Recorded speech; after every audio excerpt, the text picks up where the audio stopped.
Hey, what's going on, everyone? Back with another knife overview. Today I am very excited to show you all this Winterblade Factor, which I actually just ended up getting in the mail today, but wanted to get a review of this thing kind of on the board here as soon as possible. So this is going to be from the second drop of the Brian Winter of Winterblade's Factor. Second run, I ended up ordering this, I think in July it was, and it just finally, today we're in the almost the second week in January, finally arrived. So I want to give my thoughts, kind of give my initial impressions, and see if this knife is right for you. This is the box that it came with. The packaging is kind of like it's a very chintzy Pelican like case, I would say. It does have like a little, a little like rubber gasket here to prevent water from getting in there, I guess. Kind of like rough cut closed cell foam in there, and plenty of plenty of decals and all that. So pretty nice box. I mean, I think that's neat that they included this as opposed to just your run-of-the-mill cardboard box. But yeah, that's what the Factor actually ships in. Also in the box, you have the certificate of authenticity, so this being batch number 2, signed by Brian Winters, or certified by rather, and then they do give you extra magnets in here, so we're gonna be talking about that and what you might need those for. The details on this knife, so it features a 3-inch blade, closed you're looking at 4¼ inches. The OAL, which I thought was kind of interesting, they actually take it out to the thousandth, so it is 7.125 inches overall. It weighs 3.2 ounces. The Factor is going to be manufactured for Winterblade by Best Tech, so this is going to be a Chinese OEM knife. The version for batch 2 comes in M390 steel. It features a titanium show side, a carbon fiber clip side, which I'm a huge fan of this clip side actually. Titanium clip, carry option, so it's set up for right now, but you can switch it over to left hand tip up carry, and when you don't have it on the left hand side, you're gonna have this empty hole here. So right now it's configured for right hand carry. It also is going to have this, so there's definitely a lot of, not designs, but colors you could get this in. I kind of just went for the traditional one. Like, this was the first picture, the one that was on Instagram with the lime green lock key pivot, as well as this flip lever. But you can get them in different configurations, different colors, etc. Now that I have this in hand, I'm kind of like, ooh, wish I went with a different one, but here we are. I have it, and yeah, the MSRP on this one is going to be $375. Again, this being the second batch of them.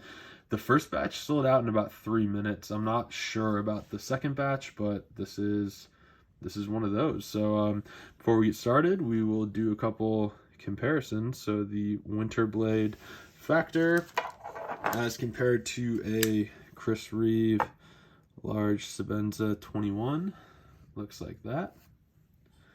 And then finally, I'm trying to think out, yeah, the only other knife I have out here, so this is going to be a Microtech Ultratech. Looks like that. So again, you have a 3-inch blade on this. It has a 2.5-inch cutting edge. So, although it is a 3-inch blade, you're not getting all of that as far as cutting edge goes. So with that, we're going to get into my observations and we will wrap it up from there. All right, so why the Winterblade Factor is so special, I guess you would say. So this is going to be the first knife with a fully magnetic driven locking mechanism. So this locking mechanism right here, it's actually held in place by magnets. It's called an M-lock design. So I don't know if Magpul was kind of mad with that one, but Winterblade has their own M-lock. And kind of what I thought at first when I heard about this knife, I thought that it was actually these neo magnets that cause the lockup, but they just don't. Like, I mean, the lockup, it's just that it is held in place with a magnet. So it's not necessarily like most knives would have a spring there to kind of, you know, get this tab over to actually have it lock in place.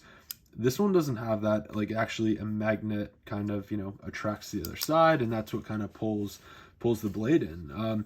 The other thing that this knife has going for it, which other knives do not have, is going to be a magnetic detent. So there is no ball detent, and we're going to see here, because it was actually kind of cool to experience for the first time, and you know, it is very unlike any other knife that's out there, and any other knife that I've tried for that matter.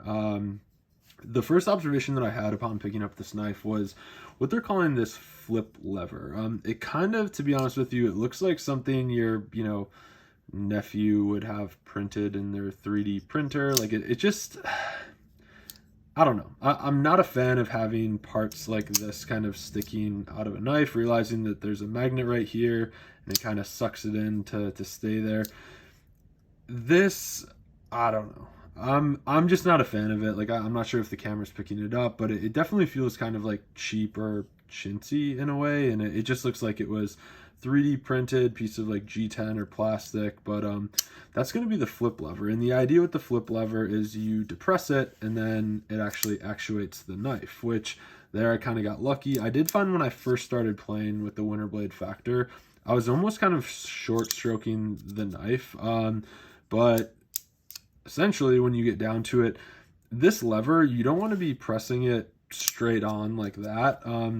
It works a lot better if you kind of work it as if it were a flipper tab. So if I kind of like, you know, kind of hit the light switch here, that's going to make it fire out much more consistently, and I don't know, a little bit harder. So that's going to be that flip lever. I don't know. I mean, time will tell with these knives whether this holds up. They do not give you an extra one of these. You know, should it break off, again, there's nothing really holding it in there except for the screw, which it shares one with the pocket clip. So time will tell. I don't know what the future of the flip lever will be. The other thing that I wanted to say about the flip lever, so I guess it's just kind of habit, but I'm used to actuating knives with like a flip lever as a flipper tab, and that would be much higher up here. So it is kind of weird and counterintuitive to me to have to kind of like cheat down on the knife like this, and then I don't feel like I have a really good grip of the knife in order to actuate this and then kind of shimmy my way back up to where I feel kind of locked in. You know, what you can do to beat that, you can also kind of use this fuller hole, which, I mean, this thing's huge. What I kind of found was like kind of, you know, I focus on this like corner right here and I'll actuate it this way, and then I can be locked into the knife. So that was just one of my things. Like, I get it. Don't like that this is just kind of loose flopping around if the magnet isn't holding it in, and then just how you really do have to kind of choke down on the knife, break your grip, flip the light switch, and then kind of shimmy your way back up to hold it. So me feeling most confident in actuating this knife is going to be from, you know, the corner of this fuller right here, either using my pointer finger or using my middle finger. So I don't know. There's that. Not a huge fan of that flipper tab.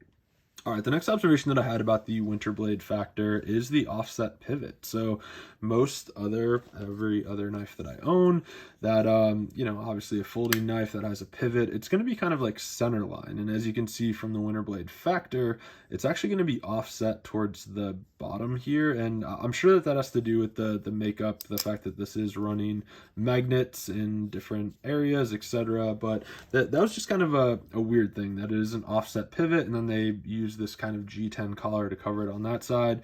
It kind of looks proprietary, but I have not, obviously I've only owned this for a few hours, but you know, I'm sure you can just use like a flathead screwdriver to, you know, take this part apart. I don't know if I'd want to. I need to do more research before I go messing with magnets, etc. But you know, the pivot is going to be offset. The next observation that I had is this is a very tall knife. Again, we're talking about a 3-inch blade with a 2.5-inch cutting surface. This thing is about 2 inches tall, and you know, especially from like this angle, I would say, I mean, there's a lot going on there. Just a very, very tall knife. Again, contrast that to a Chris Reeve large Sabenza. I mean, like, it's just a very, very wide knife. So, you know, didn't really picture that. I guess I never really saw it closed. I always saw it open. So I was like, oh, it just really didn't hit me, but it's going to be a very, very tall knife. The next observation that I had with the Winterblade Factor is that there are no backspacers really to speak of. So this flip lever, that counts as the only backspacer piece besides these screws. It does, again, to house the, you know, magnets mechanism that are in here. It does have this like front spacer, which I thought it was interesting. Like, I mean, they do a really good job of kind of, I don't really know what you call it. I guess it's more of like a satin finish on the blade, satin titanium here, and then they just kind of hit you with this like chrome super reflective, I'm gonna call it like a front spacer, but it just, to me, it looks a little bit out of place. It's not really in keeping. Like, you know, a lot of manufacturers, knife makers will get away with it with the hardware, the small parts, but this thing, like, I mean, it's very reflective. It's like a mirror, and it's just kind of, it's not in keeping with the rest of the knife. The other thing that I wanted to talk about real quick, first impressions, obviously. So this knife does not have that ball detent. So you do get a very, depending on who you ask, kind of satisfying ping. Hopefully my camera's picking it up. I'll try not to talk when I when I hit this, but there is a ping upon lockup. So it's definitely a unique thing. The only other knife that I've seen that has really had that has been the Jaeger M. You definitely had that metallic ping when it locks up, and you know, you can kind of blame that on this not having that detent ball that kind of tracks along the knife to keep it in. So again, kind of interesting. Definitely a pretty fidgety knife. All right, the next piece of this knife that I want to discuss, and I'll do it very quick because I'm not going to be doing it to mine, but this flip lever actually does hold a 3mm vial of tritium, and a lot of people, I mean, I guess if they're trying to like Gucci this thing out, they want it, I don't know, no real practical purpose. You just kind of use friction to hold it in there, but that can be done. You can spend 20 bucks, get a tritium vial, put it in there, and you know, you can light up your knife whatever color you want. Not super interested in that, but it is what it is. So another quote-unquote feature of this knife that they do list on the Winterblade website. The next observation that I had was that I really do love the pocket clip. So again, this is going to be machined titanium, and from the brief time I've had this in my pocket, I'm really impressed with this pocket clip. Like, I think it's one of my favorite designs, tension, how it kind of just, the whole pocket feel associated with it. They did a great job with this pocket clip, and you know, gotta hand it to them. I was very pleasantly surprised with the pocket clip that is going to be on the Winterblade Factor. And along with the pocket clip, I know I kind of hit it at the beginning, but I really do love the clip side of this knife. Like, I almost wish that they ran an entire carbon fiber version.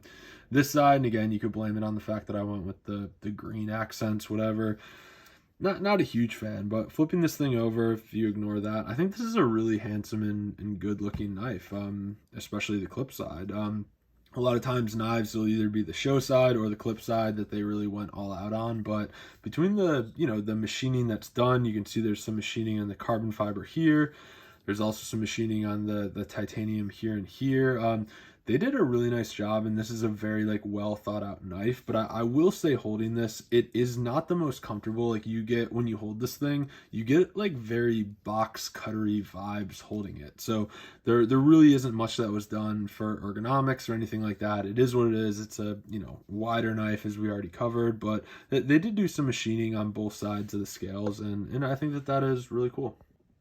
All right, and kind of finishing up my observations of the Winterblade Factor, again, have not had this thing long at all, but wanted to kind of get a video out there into the, just on the internet, kind of giving my thoughts of this, should you be interested in it.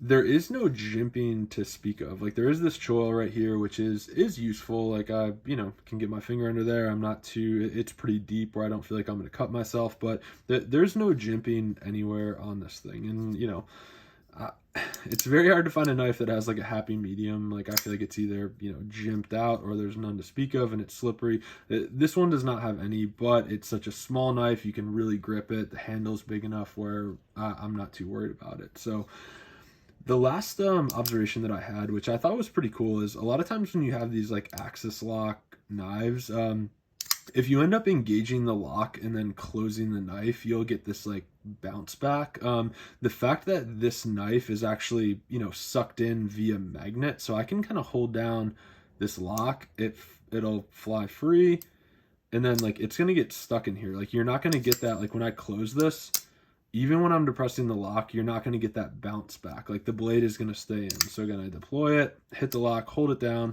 shut it, it's not going to bounce back. So I think that that's pretty cool and unique, unlike any other knife that I have in my collection or any other knife that I've tried. That concludes my overview of the Winterblade Factor. Again, this one's going to be from batch 2. Got it in the mail today. So if you did order from batch 2, I'm in California. I just got this today, so you can be expecting yours in the mail pretty shortly. All in all, I think this is a really cool concept. And although not everyone will, quote unquote, get it as a knife nerd, it's really cool to see the bar moved. I wouldn't say that the bar has been raised, but certainly, I mean, credit where credit is due. Like there's some solid innovations here and cool concepts. I do view this knife between, if the magnets weren't bad enough, this whole like flip lever, whatever, this kind of strikes me as a concept knife, and it is definitely not tried and true. This thing has not been through the ringer, and people are putting their life on this thing or anything like that. I would definitely say that this is a concept knife that you can own right now, and I think that that's pretty unique. My advice would be to kind of like wait on this one, and I equate it again. I equate everything to cars. It's kind of like the first year a Jeep comes out with a new Wrangler. Like you just kind of want to wait for the bugs to to get worked out, kind of see where the market goes with it, because there really is no telling the longevity of the magnets. I mean, they say they last for 20 years, they give you some extra ones, whatever, but this whole locking mechanism, everything like that, it's a little bit out there. Like this is something you would see like if they made like a Sky Mall catalog for knives. Like this would definitely be in that. And then that's not lost on me at all, but I do think that it is.